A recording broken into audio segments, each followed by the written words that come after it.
We made a big deal of a couple of years I want to save money. Nobody's allowed to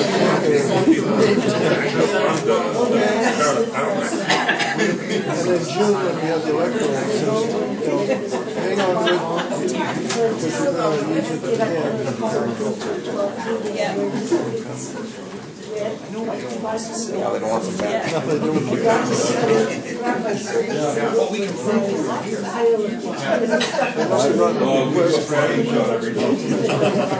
Well, I brought a collection of conference name tags. So a couple times I just take me on my table, just put my name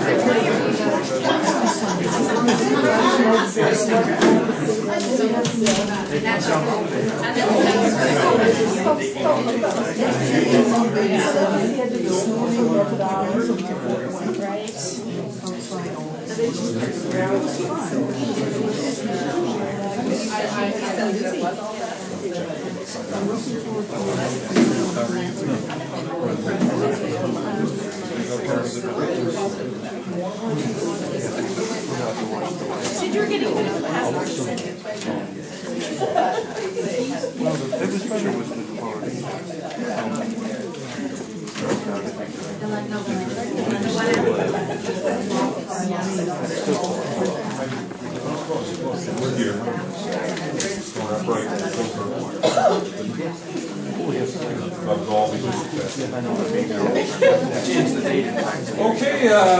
Mesdames et messieurs, on commence, s'il vous plaît. Bon, we say that in English. Ang tidulang arnay do, pigyan nga lang tubod. Or actually, pigyan nga lang Hi? I'm also with you. That's not what he said. You gotta love Anglicans, right? Okay, we acknowledge that we're meeting on Treaty 1 territory and the homeland of the Métis Nation, and we give thanks for the privilege of living on these lands which have been cared for over the centuries by the Indigenous peoples and who invite us to live with them on these lands in great generosity. We are very privileged tonight to have the Reverend Dr. Murray still with us. As Murray has said to me, he could teach this whole thing. And you might just end up doing it. After Vince and I get fired. I'm sure you won't get time. I don't know, Vince, what do you say? What we're going to do tonight is in the first half, I'm going to take you through the material on the white paper, which I hope you've all read. Judy, Well, I what she was doing. I wonder what she was doing. Yeah, I know. Some of you might have been busy this past weekend. I understand, and I have some minor sympathy for those who well, I was there too.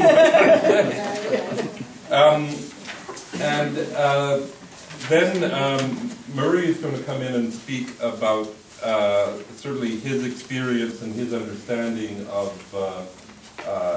where the Anglican Church has come in more recent years. He gave a brief summary at Synod the other day, so I think that's just perfect. Just flesh it out a little bit, and it's an advantage. We want to sort of start after the Second World War. We're coming into a time period that some of us will actually begin to remember. Now, I'm far too young to remember these things. But, as we get into this time period, in fact, it gets more difficult to talk about some of these issues because, because they affect us more and more deeply and more closely, and also because we probably, without realizing it, agree with a lot of these things, and then realize only later that, wait a minute, what's this really saying and really meaning? And so I think we have to be a little bit cautious as we proceed. A couple of notes, and I want to spend most of our time on the white paper, but a couple of notes to get us there. In the Second World War, First Nations were volunteered in the Second World War. The First Nations population, by proportion, the First Nations population volunteered more than any other population in Canada. And so there are proportionally more, out of the small First Nations population, proportionally more First Nations people in the Army. That had enormous impact because what it did is it moved a lot of First Nations people out of the reserves where they'd been kept restricted up to that point, and gave them literally international exposure. And so you began to see the start of a great deal of ferment and a great deal of realization that things were not actually a good situation. The other thing, of course, that happens immediately after the war is the veterans come back and their various veterans programs, veterans education programs, veterans land programs that are available, veterans housing programs that are all available after the war. None of those apply to First Nations. And so the inequities begin to become very, very clear, okay? Not only to the First Nations, but actually to the Canadian population, that begins to start showing in a much clearer way than it had before. So right after the Second World War, the federal government decides to have a joint committee, a special committee of the Houses of Parliament, of the Commons and the Senate, to look into First Nations affairs, more particularly to look into revising the Indian Act. And so that process right after the war is a very important process. The Anglican Church was very heavily involved in that. In fact, of all the churches, we made one of the strongest representations to that committee. Most of the Anglican Church, in fact, all of the Anglican Church representation was about the residential schools. Okay, the point was that the Anglican Church was certainly saying at that time they wanted out of the residential schools. The main reason they wanted out was economic rather than anything else. It was costing us far too much.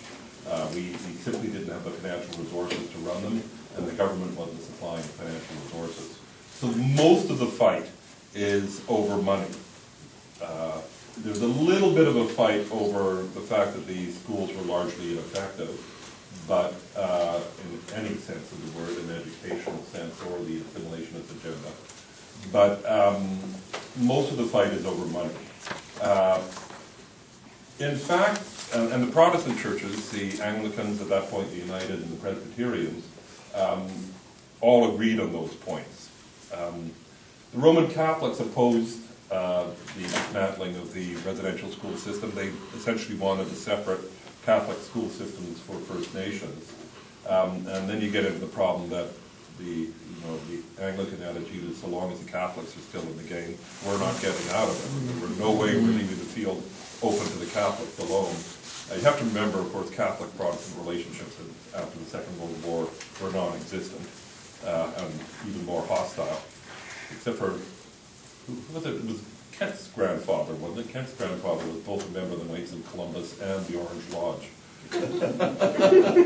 That required a fairly substantial explanation this afternoon when he told us that.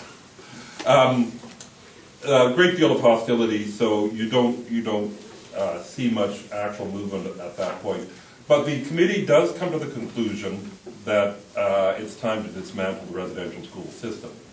Now, it takes another 40 years for that to happen, but that's the point at which they decided to dismantle it. There are a number of other things that happen in that, and one of them, there is a revision, as I said to you, of the Indian Act in 1951, which removes the most oppressive clauses in the Act. So it removes the potlatch laws, it removes the pass laws, it removes the restrictions on hiring lawyers. Of course, having done that legally, nobody bothered to tell the First Nations, and they don't find out for about another 20 years that those laws no longer apply to them. But, so it removes the most oppressive of those laws. It does not change the basic thrust of the Act, which is the assimilationist thrust of the Act. That remains in place. And much of the decisions, many of the decisions, still lie in the hand of the Minister of Indian Affairs. So it is slightly different, but it is certainly not a broad expansion of the Act. The other thing that happens in the 1950s, which has a huge impact, believe it or not, is that the federal government, or at least the federal government unions, unionize the residential school teachers. And once, this is going to sound strange, but once they unionize the residential school teachers, that means, of course, the teachers actually have to have qualifications. That means that the churches actually have to pay the teachers, and they have to pay them a fair salary. And it means that, in fact, control of the teachers moves from the school, from the churches to the government. Okay, up to that point, the teachers were still hired by the churches. So after that, only the principals and the sort of house staff of the school are hired by the churches. The teachers are now hired by the federal government. That has, I know it sounds strange to say that unionizing the teachers actually is probably one of the major drivers to the end of the residential school system, because it becomes no longer affordable for anybody to be part of that. So it's a very strange piece, and that happens in the mid-1950s. Yeah? Well, that's just what I was going to ask. Yeah. I think it's 1954 that the teachers are actually unionized. So, but don't take my word on that. But it's in the 50s. So it's kind of an interesting move. The next thing just to note, couple things. You should know that the federal government decided in 1960, and Vince referred to this, in 1960 that in fact First Nations were persons and granted them the vote. Again, why bother to ask the First Nations? It was simply a unilateral decision on the part of the federal government. Again, most First Nations weren't aware of it for many years afterwards, but they simply unilaterally granted all First Nations the vote in 1960. So that, by the way, has led to a long, ongoing struggle amongst First Nations on whether or not they should vote and participate in the voting system. That's a different question, but that's when it emerges. The other thing that happens in the early 60s, and this is as we begin to roll into the material we really want to look at, is that there are a couple of very major sociological, anthropological studies that are commissioned in the late 50s and early 60s. And the main one is published in 1966. It's called the Hawthorne Report. I don't actually know what the real title is, but that's what it's called, the Hawthorne Report. So it was written, researched and written by a guy called Harry Hawthorne. It's actually kind of funny when you think of it, the generation of anthropologists prior to me all cut their teeth working for the Hawthorne Report. If you look at if I look through the list of the researchers on the Hawthorne Reports, they're all the people who taught me. That's of course when they were young graduate students. It's only later. The Hawthorne Report was a remarkable report, actually. It's quite interesting. It proposes two things. One is it points out that on average, First Nations income, and this is on average, First Nations incomes are 1/3 of non-First Nations income. Okay. So the economic disparities are becoming incredibly clear at that point. The other thing that the Hawthorne Report introduces is the notion called Citizen Plus. This becomes quite a critical notion over the debates over the next few years. Citizen Plus is the notion that Indigenous peoples have the same human, now of course constitutional rights is a bit tricky in Canada at that point since our constitution is fairly vague at that point, but to have the same human and constitutional rights as do all other Canadian citizens, and they have an additional set of rights. That's the plus. They have an additional set of rights that flow, now in this understanding it's flowing from the treaties, okay? Nowadays we would argue that there's a set of rights that flows from the original occupation of the land as well. But in the 1960s, that notion suggested that there was this additional set of rights that Indigenous people in Canada held on top of these rights that everybody else has. And that is a notion, by the way, that still sticks around a lot. You'll see it coming back in various ways on regular occasions. But there is, it's never been formalized that way in the law, but there is a generalized understanding that that is in place. So the Hawthorne Report was very, very significant on those two matters. Now, we're getting into the politics of the 1960s, and some of you will, this will begin to come into some of your memories. You may remember that there was a major change of leadership in the late 1960s, and that a certain guy called Pierre Elliott Trudeau was elected in 1968 as the Prime Minister. We may want to call him Papa Trudeau now. Even I can remember, and I'm actually pretty young at the time, even I can remember the kind of shift in politics that took place in that time. It was a pretty massive shift. And Trudeau, he did a number of very important things. He tried to rationalize the government. That may sound strange nowadays, but he made every single department in the government go through and work out what their vision, their objectives, what their principles for being were, and how that matched to their budget, and how that would lead them into strategic planning. So he forced every department in the government to go through a strategic planning process. By the way, it caused enormous upheaval in the government because nobody had ever asked them to do this before, and they had no idea what they were doing. But every department except for one did it. And guess which department did not do it? Indian Affairs. Indian Affairs was very, very much an old guard by that time.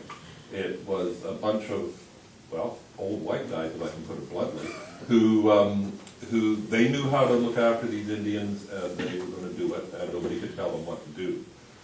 So Trudeau decided that he needed to put a little pressure on Indian Affairs to come into line, and so he put his lieutenant, his right-hand man, in charge of Indian Affairs. And who was that?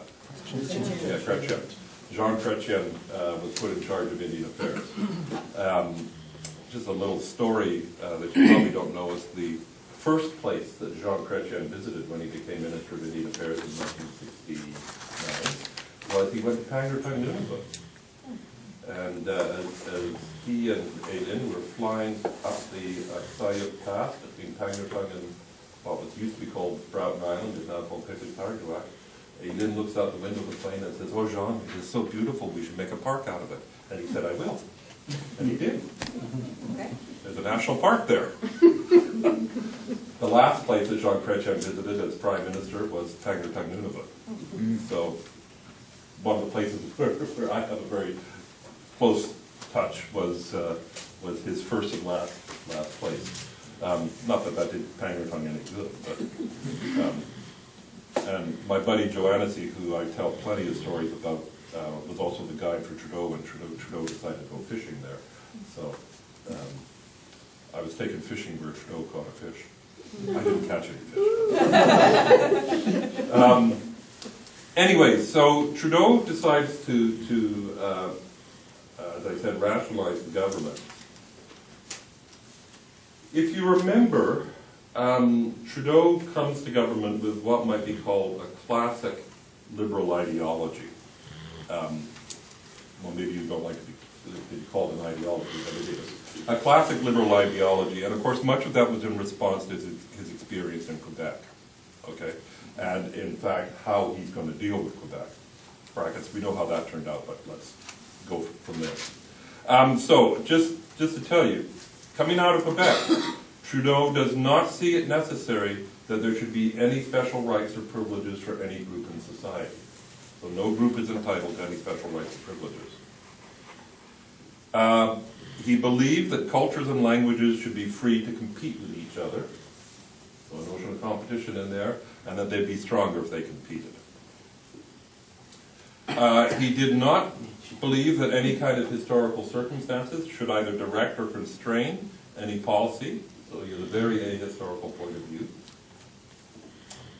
And he firmly believes, and this has been a huge problem in Canadian constitutional politics, he firmly believed that in individualism, that rights subsist in individuals, not in groups. Okay? That is, briefly, that is classic liberal ideology, okay?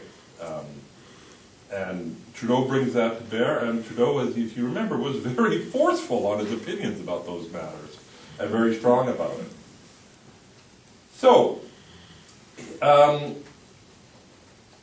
First Nations are clearly a problem. Trudeau could not see any reason why there should be this special interest group in Canada, of it for any reason whatsoever. And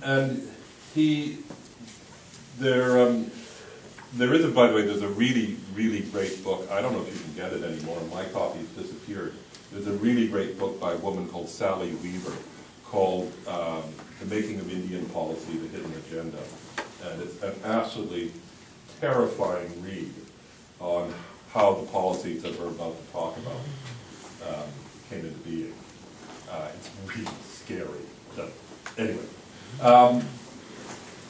So Chrétien, under Trudeau's direction, is to redirect, to rethink Indian affairs and what Indian affairs is doing, and rationalize what Indian affairs is doing. Indian affairs makes a few kind of half-hearted stabs at it and doesn't get anywhere, and nothing happens. So, and it is said, now I don't know whether it's true, but it is said that Trudeau and Chrétien wrote the white paper on the train between Ottawa and Montreal when they were going back to their ridings to Montreal. So that if you've ever been on that trip, it's about an hour and a half trip. And the two of them sat down together and wrote what is now the white paper on that trip. And that became issued as the government policy, well, it's officially a statement on government policy on Indian affairs. That became issued as the government policy in June of 1969. Now, it's not a long paper. You should have read it. I'm getting a few nods. All right. It's okay, Judy. They'll forgive you. All right. So, let's see if we can get it. What's the basic argument of the white paper? I've given you a few clues already. The overall argument, because we'll get down to the details in a minute. Will it be the first sentence of the foreword? Hawthorne believes that policies must lead to the full, free, and non-discriminatory participation of the individual in Canadian society. Classic liberal statement. Okay? Sounds good on the surface. It sounds fantastic. It sounds absolutely fantastic. Yeah. And actually, in principle, it's a great idea. However, what are a couple of the other general principles that come out in that opening paragraph?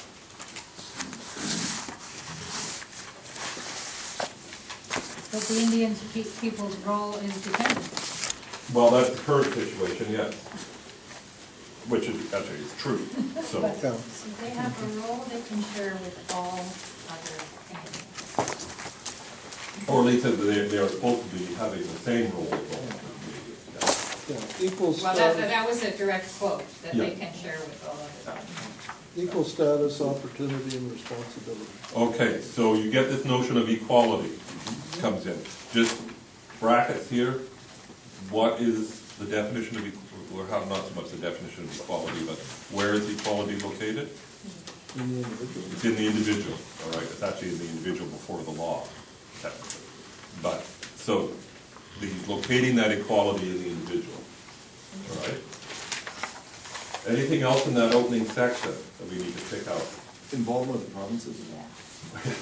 Yeah, all right, he wants to get provinces involved. Yeah. Constitutionally, of course, as we pointed out last week, that's not allowed, but so be it. Yeah. Why do they want the provinces involved? Help pay for it. Yeah. Part of it, but what's the real issue? Education. Provinces are responsible for education, and federal government is responsible for First Nations education. If you can offload First Nations education on the provinces, you saved yourself a real bundle of money. Okay. Also health as well. Health, but yes, health as well, yeah. So those are the principles there. And they sound really good, this idea of equal participation, full and free participation in the country. And what are the barriers? Because it does mention a couple of barriers there. It says that legal status is a barrier. Okay, they say that legal status is a barrier. All right? So in other words, it's Indian status, whatever that is. And by the way, I just got to qualify. You'll find that I'm using the word Indian, and you may be quite offended. I hope you're completely offended by it. But I'm using it very deliberately because we're talking about government policy, and we're talking about the Indian Act. So in reference to the Indian Act and government policy, that's the word they use. Okay? So I'm not using it happily, I'm using it technically. There's a difference there. So, status is one of the big barriers. What's the other one of the other barriers? Indian people must be persuaded. Yes, good there. Well, I mean, why would you expect Indian people to know what's good for them? But let's keep going. Must persuade themselves that this path will lead them to a fuller and richer life.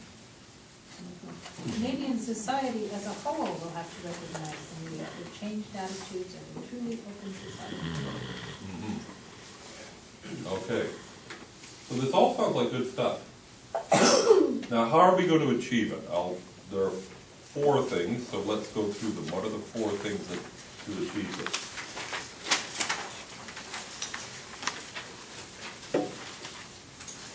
One end the treaties. One, end the treaties. Why are the treaties a problem? They get separate status. Yeah. No, they don't actually, but not the treaties. But No.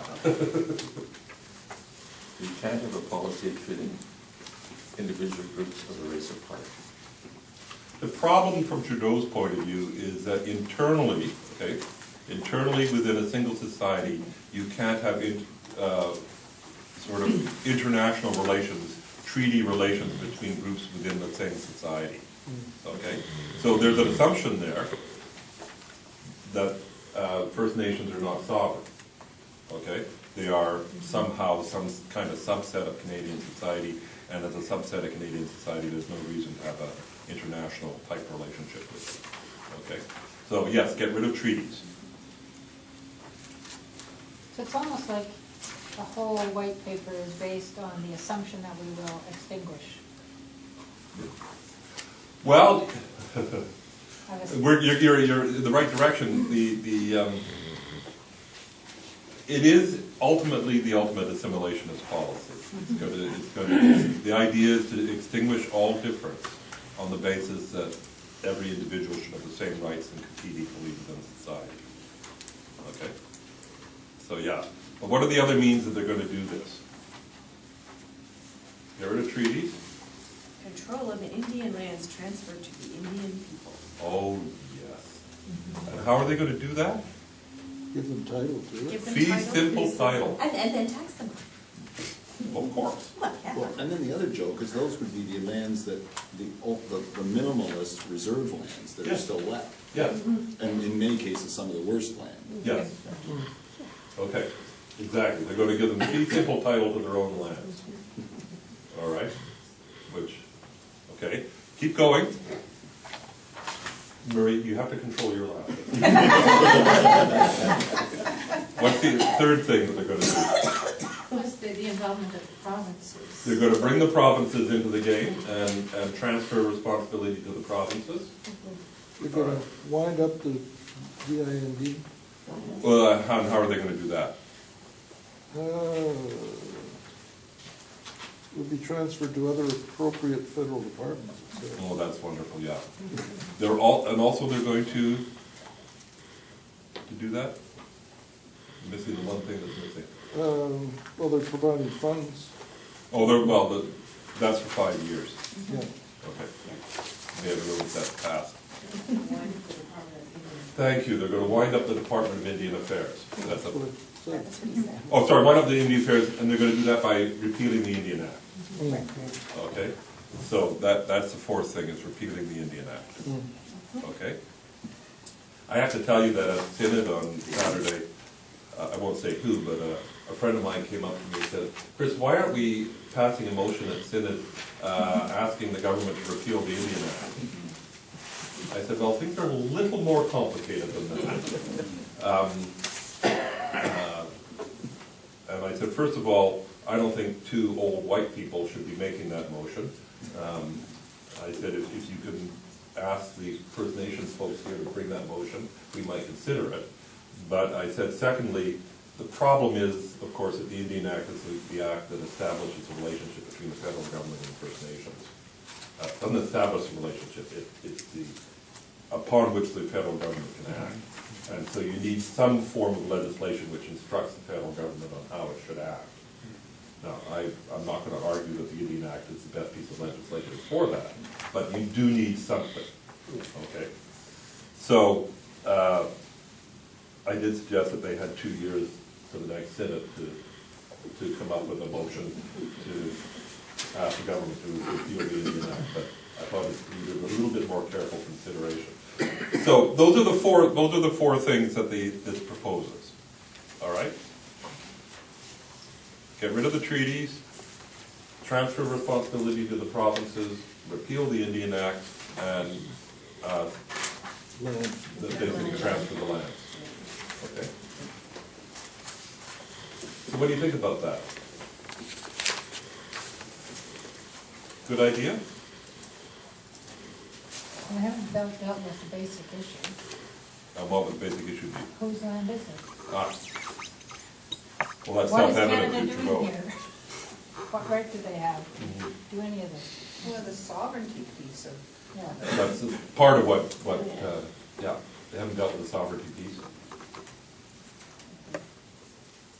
But it is movement, so looking back and you see the flaws and things you wish, but at least it's trying in some way to move forward, but not yet with consultation, and that's something we. Well, actually, I have to be a little fair. I didn't get into the details. There was, in fact, between 1966 and 1968, a whole series, a very complex set of consultations, which made a huge number of recommendations to the Department of Indian Affairs, all of which Trudeau and Chrétien ignored. So there was, in fact, consultation. Or at least the show. Does the white paper reflect any of the No. consultation? Yeah. It's, in fact, entirely contrary to what the consultation says. I guess this is part of the sovereignty piece, but it pretends as though we can suddenly start again in kind of like the mid-60s and see if we can kind of make this a better country with Indigenous people. It doesn't address the past though at all. Well, no, because for Trudeau, the past is irrelevant. Exactly. Okay. Now, again, that's coming out of his experience with Quebec. He's playing another card here at the same time, but he is saying the past is irrelevant. Get over it. Exactly. Okay. So, but I think one of the things about reading this paper, is that in some ways when we as white, or me as a white Westerner reading it, coming from a fairly liberal background, some notions of liberal democracy and those kind of understandings, you read it and go, yeah, okay, this makes sense. This is what we want to do. And so it's tabled, as I said, in June '69. You've got the main points out of it. So that's great. And of course, it's always a good idea to table things in June, because everybody then goes on summer break and nobody can pay any attention to it, right? You may notice this. I've never done that before myself, but Friday afternoon in June. well, yeah. Well, there is almost immediately, a massive explosion from the First Nation leadership, who almost immediately stand up and say, no way, this is the most ridiculous thing we've ever heard. You haven't listened to us in the consultations, and the objection starts. I will say that the one great thing about the white paper is that it led in a very rapid movement to the organization and creation of the major Indigenous political organizations that exist today.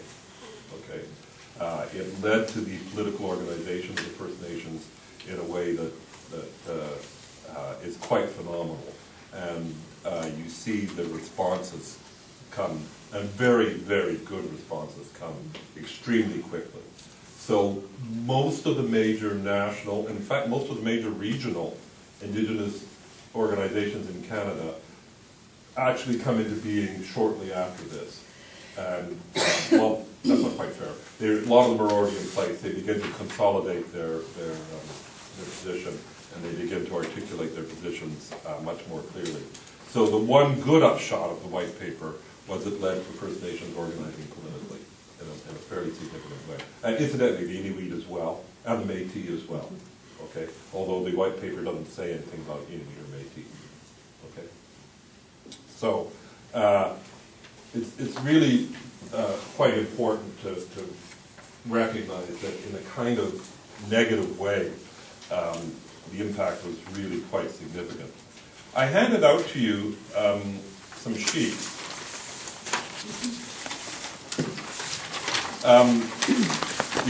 The first one, by the way, it's not the one that is really important, although I thought you might be interested in it, that the Department of Indian Affairs has wandered around the federal government structure over its many, many years.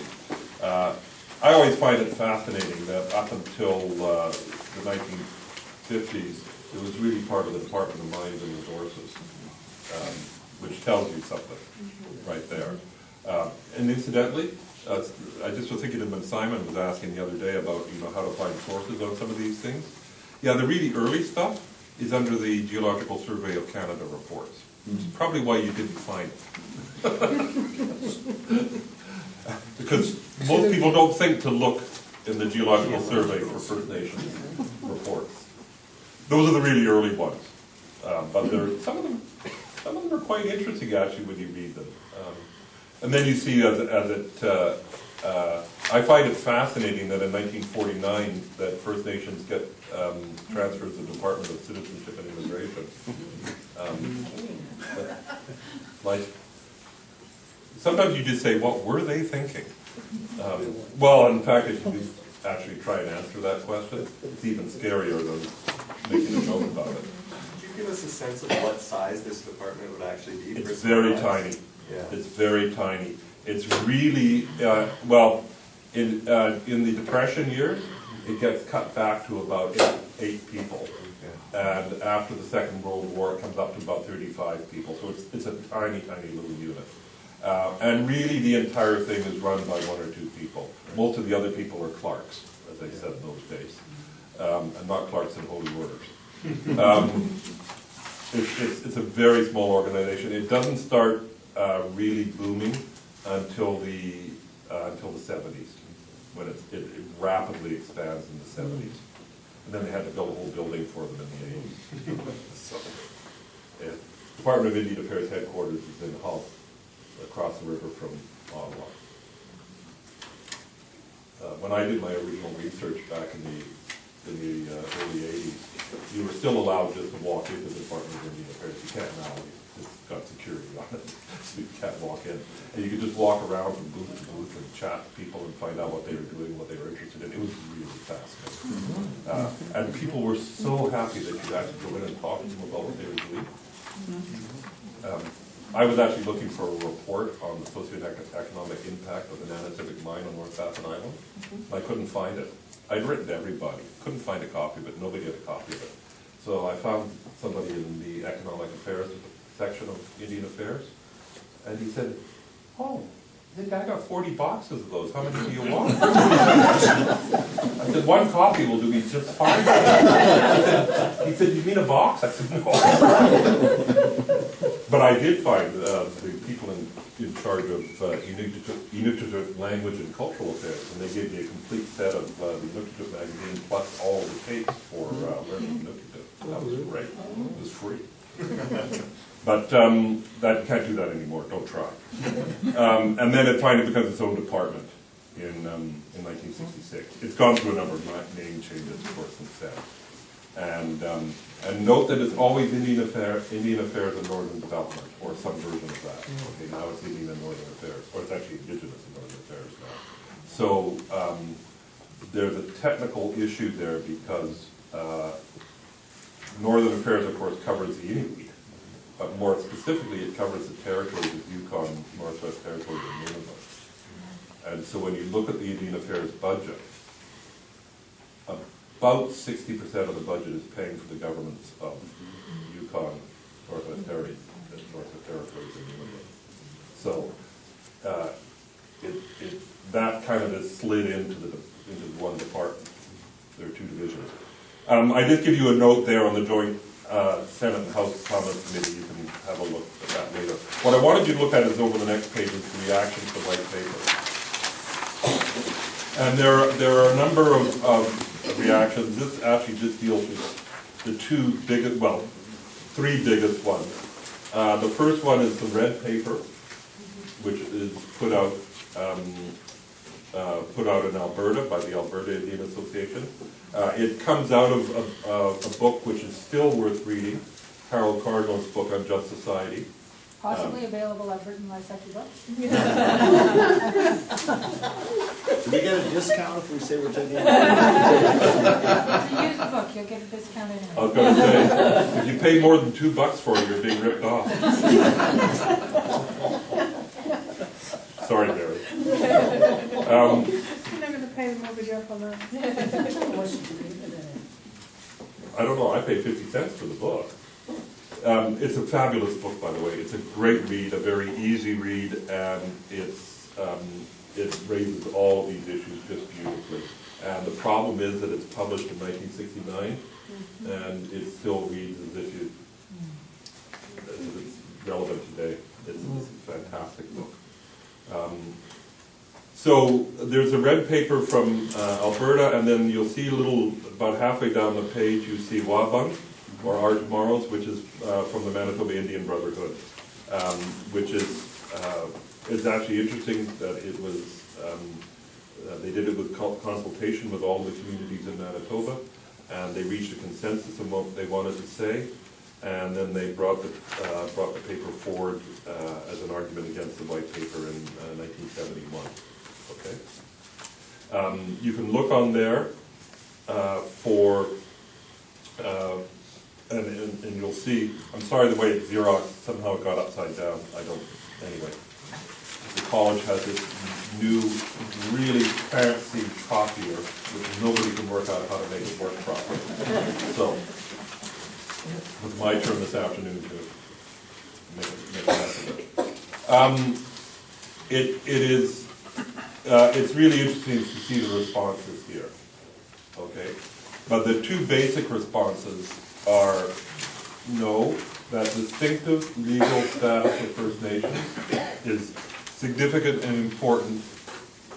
The main response is that treaties are the key to the relationship, and that we must uphold the treaties in almost any situation, and there is no way to revoke those treaties. Tough luck, Trudeau. Okay? There is no means to revoke those treaties. You've got to deal with them. And the second thing that the third thing that they argue is that yes, the Indian Act is a terrible act, and that the Indian Affairs Department is a terrible department, but we can't get rid of it until we work out another way to articulate that relationship. Okay? That was said in 1971. And I believe it was said last week as well. But it's the same kind of thing, all right? So that you can look through more carefully in there over what they're suggesting.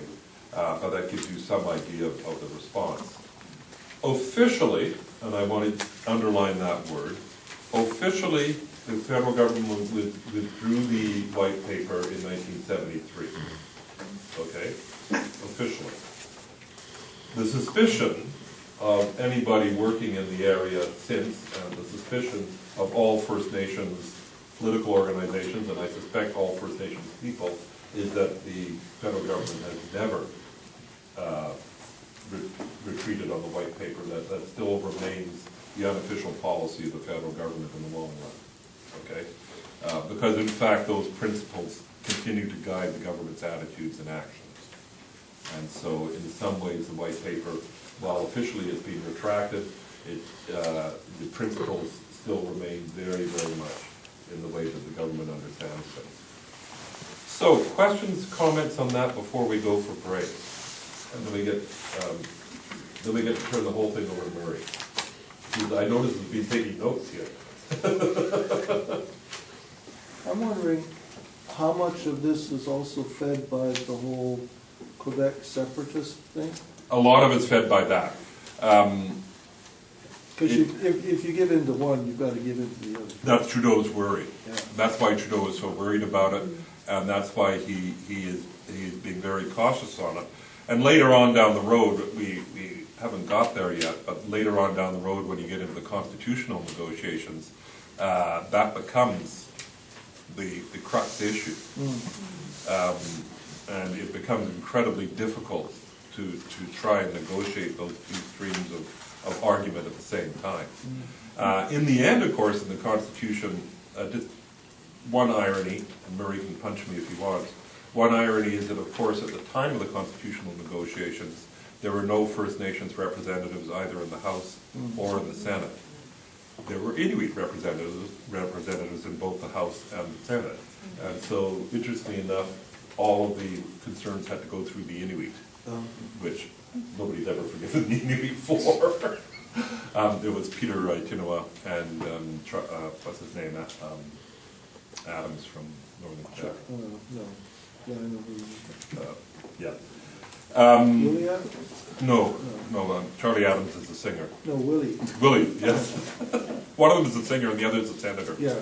I can't remember. So it becomes a real problem. The First Nations, in some ways, do get their oar in the Constitution, because, of course, there are two sections in the Constitution that protect First Nations rights. Okay? So they do get protection in there.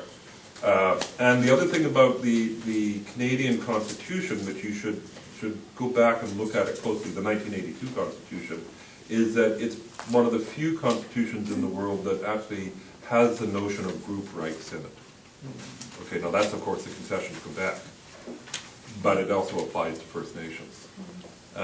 Most constitutions in the Western liberal democracies are based on individual rights, whereas ours does have a notion of group rights in it. Okay, it's a little fuzzy sometimes, but it's there. So it is important that later on that pressure came in. But that to Trudeau was the main issue, was dealing with Quebec, and the First Nations were sure about to mess it up. Okay. The other thing that comes out of this that's very important, and by the way, I do think that this may be the one issue that Papa Trudeau changed his mind on. Because after this, in 1973, and we'll talk about this more next week, in 1973 two things happened. One is a very famous court decision, okay, the Dishka court decision that recognizes the existence of Aboriginal rights, okay? The court's divided on whether or not those rights have been extinguished or not, but it actually recognizes the existence of Aboriginal rights. The second thing that happens is that Trudeau recognizes that there are parts of Canada most of Canada has never been ceded under treaty, okay, and that has to be dealt with. So those are two things that do come out of this, is a recognition that in fact there's a lot more work to do. So those are both quite important pieces. Yes. Well, there is another part of that the other thing that comes out of it really for the Indigenous people is the politicization of Indigenous people more and more so, right? Yeah. Then they start to rise up, they start to look into law, they start to do more and more of that kind of stuff until now we have what we have, which we need more of, I think. But, yeah. And if you look, for example, at places, just to take a tiny local example, a place like the University of Manitoba, the first Indigenous people are coming through the University of Manitoba in 72, 73, 74. They're pressing places like the University of Manitoba. You get really dreadful things happen here. Michael Cardinal is one of those. Fortunately for him, he joined Indian Affairs and then promptly disappeared. Well, yeah, that's a particular technique that colonial governments use all the time. And the church might have been accused of doing it too, but we won't go down that road. 10-minute break? Yep. Okay. Material